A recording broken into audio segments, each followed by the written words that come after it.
भी आपको बताएं कि पाकिस्तान तहरीक इंसाफ के अरकान असेंबली एहतजाज के लिए इलेक्शन कमीशन पहुंच गए हैं। बात करेंगे हम वही मौजूद डॉन न्यूज के नुमाइंदे जावेद हुसैन से। जावेद, बताइएगा कौन कौन शामिल है इन अरकान में? जी देखिए, पाकिस्तान तहरीक इंसाफ के अरकान जो है वो पार्लियामेंट के गेट के बाहर जमा हुए थे, जहां से वो एक रैली की सूरत में जो है वो इलेक्शन कमीशन की जानिब आए और जो पहली खारदार तार लगा के एक रुकावट खड़ी की गई थी पुलिस की जानिब से, जिसके पीछे रेंजर्स भी थी, उसे अबूर करते हुए तमाम पार्लियामेंटेरियंस वहां पर पुलिस के साथ एक बहसो तकरार भी हुई, जिसमें फवाद चौधरी और दीगर जो रहनुमा थे उन्होंने कहा कि आइन और कानून इस बात की इजाजत देता है कि एक शहरी और पार्लियामेंटेरियन जो है वो आजादी से कहीं पे भी जा सकता है। तो इस हवाले से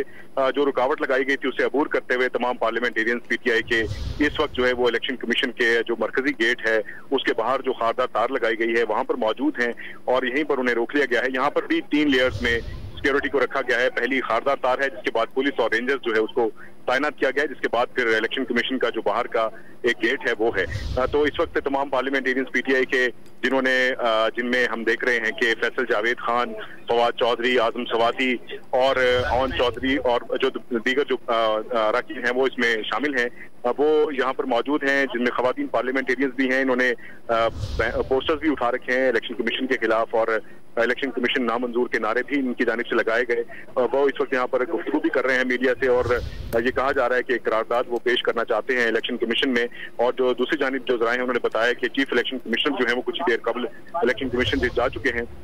और यहाँ पर अब मीडिया से जो गुफ्तगू की जा रही है उसके बाद फिर मुमकिन तौर पर एक वक्त जो है वो पाकिस्तान तहरीक इंसाफ के पार्लियामेंटेरियंस का वो एक करारदाद जमा करवाने के लिए इलेक्शन कमीशन में दाखिल होगा। और ताज़ा तरीन सूरत हाल यही है कि पुलिस और रेंजर्स की भारी नफरी जो है वो शार दस्तूर पर तैनात की गई थी। रेड जोन को सील किया गया था कंटेनर लगा के और पार्लियामेंट से इलेक्शन कमीशन की जानिब आने वाले रास्तों को भी बंद किया गया था। पुलिस की भारी नफरी यहाँ पर मौजूद है, रेंजर्स की बड़ी नफरी यहाँ पर मौजूद है। लेकिन जब पार्लियामेंटेरियंस आगे बढ़े और उन्होंने रुकावट अबूर की तो तमाम जो सिक्योरिटी एहलकार थे वो मजबूर हो गए कि इनको रास्ता नहीं रोक सकते थे, जिस पर अब वो इस चीज का फायदा उठाते हुए तमाम पार्लियामेंटेरियंस आगे आ चुके हैं और इस वक्त इलेक्शन कमीशन के बाहर मुजाहिरा कर रहे हैं। जी जावेद, हमें ये बताइएगा इस मौके पर सिक्योरिटी का कैसे इंतजाम देख रहे हैं किसी भी हंगामी सूरत हाल के पेश नजर? जी देखिए, सिक्योरिटी के जो इंतजामात हैं वो तो बहुत जैसे सिक्योरिटी रेड अलर्ट की गई थी उस तरीके से नजर आ रहे हैं कि जो दाखिली रास्ते थे रेड जोन के उनको रात ही कंटेनर्स लगा के तमाम रास्तों को बंद कर दिया गया था और जो एक रास्ता है मार्गला रोड से उसे खुला रखा गया था और जो प्राइम मिनिस्टर ऑफिस की जानिब जाने वाले रास्ते हैं उनको भी सील कर दिया गया। उसके बाद फिर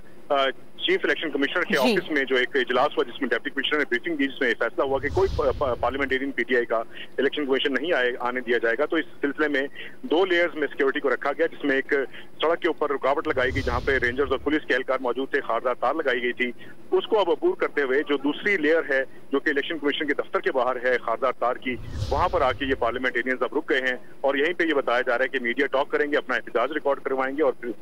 मुंतशिर हो जाएंगे। जी जावेद, बहुत शुक्रिया आपका।